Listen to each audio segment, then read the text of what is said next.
Terça-feira, dia 30 de dezembro, e no vídeo de hoje iremos falar sobre uma empresa icônica da história brasileira que, apesar da sua fama e prestígio, hoje vive um momento delicado.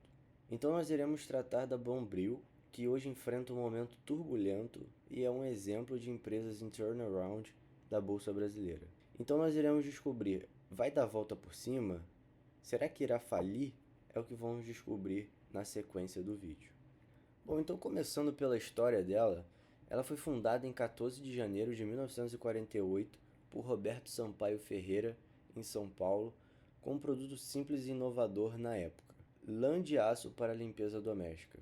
E uma curiosidade que vem do nome, que apesar de ser intuitivo, talvez passe despercebido por algumas pessoas, talvez por pronunciarmos de uma vez só e numa entonação só, é que o nome vem de Bombril.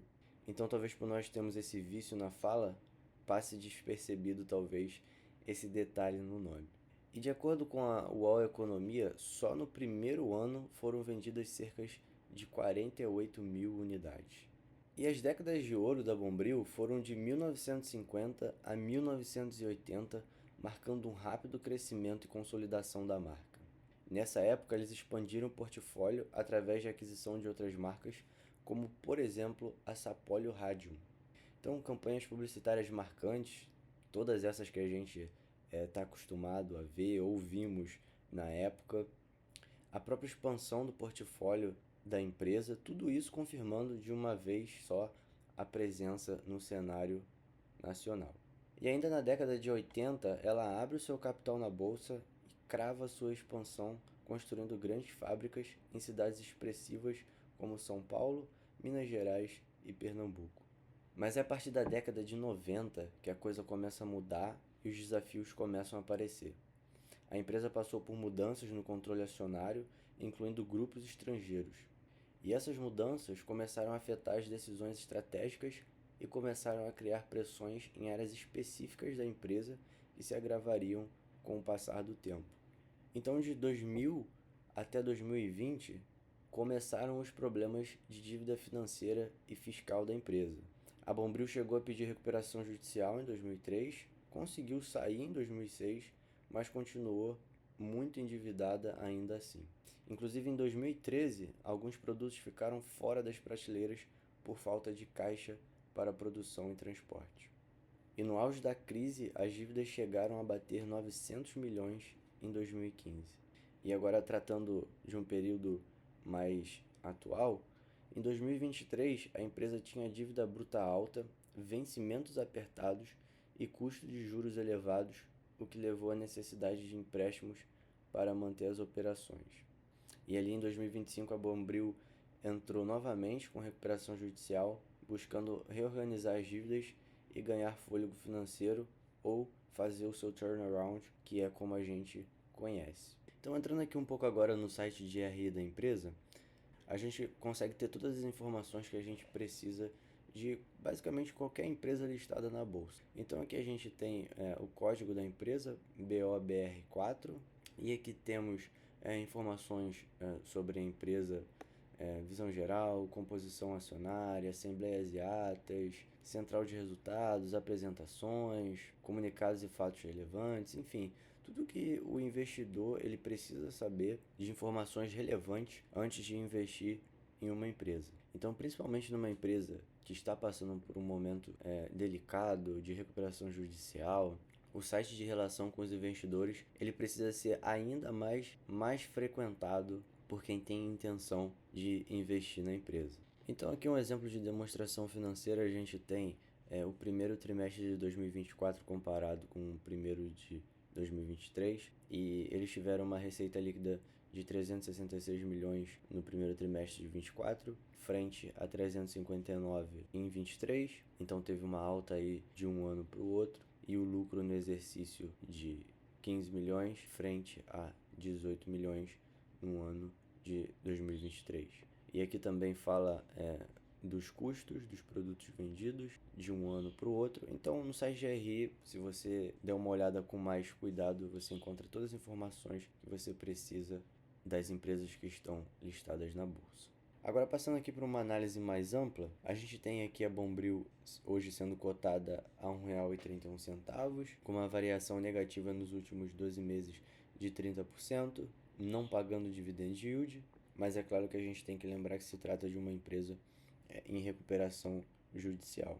Então, quando a gente olha aqui os indicadores fundamentalistas, a gente consegue ver que a margem da empresa é bem ruim de fato, menos 97, tem um PVP negativo, uma margem bruta até interessante, mas aí quando a gente tira os custos, essa margem ela vira negativa. Temos um ROI de menos 96 também, seguindo basicamente a margem líquida. Nós temos até um aumento nas receitas nos últimos 5 anos de quase 7%. Isso é bem interessante para uma empresa que se encontra numa situação ruim, mas a ideia aqui é de fato aumentar a margem líquida e, consequentemente, claro, conseguir lucrar para conseguir pagar os seus custos. E nós vimos ali na demonstração financeira que no primeiro TRI de 24, assim como no de 23, teve lucro. Então é exatamente disso que a empresa precisa para continuar caminhando e sair dessa situação o mais cedo possível. E aqui, se a gente dá uma olhada no lucro da empresa, a gente viu que no primeiro trimestre de 2024 a empresa teve até um lucro, mas se tratava apenas de um trimestre, e a gente pode ver aqui que no ano de 2024 inteiro a empresa teve um prejuízo de 1,5 bi. E nos últimos 12 anos isso se manteve. A gente teve ali 2021 com um lucro de 66 milhões, em 22 de 22 milhões, em 23 tendo 100 milhões de lucro, mas de fato em 24 e nos últimos 12 meses a empresa voltou a ter prejuízo. Então, se a gente passa aqui pelo valor de mercado dela, a empresa com essa desvalorização, ela acumula ali um valor de mercado de quase 300 milhões, uma dívida líquida de 241 e uma dívida bruta de quase 300 milhões e um dinheiro em caixa de 50 milhões. Bom, então depois de avaliar todos esses dados, surge a pergunta, né? Vale a pena investir na Bombril? Vale a pena investir em empresas de turnaround que se encontram nessa situação ou situação parecida? Vale a pena alocar pequenas porcentagens em situações assim? Na minha opinião, não recomendo se for um investidor iniciante. Eu acho que vale se for um investidor já com uma certa bagagem e fizer estudos minuciosos de empresas pontuais. Porque na maior parte das vezes, nem quando o investidor ele já tem certa experiência, vale muito a gente ficar perdendo tempo em focar em empresas que o si é o maior aliado e que a chance desse tipo de empresa virar pó é realmente grande. Então, eu aconselharia a se investir, fosse um investidor com um pouco mais de experiência, com um pouco mais tempo de mercado, que não se desesperaria e entenderia que aquele pequeno percentual na carteira ele pode virar zero, mas também pode virar um valor significativo se caso o turnaround der certo.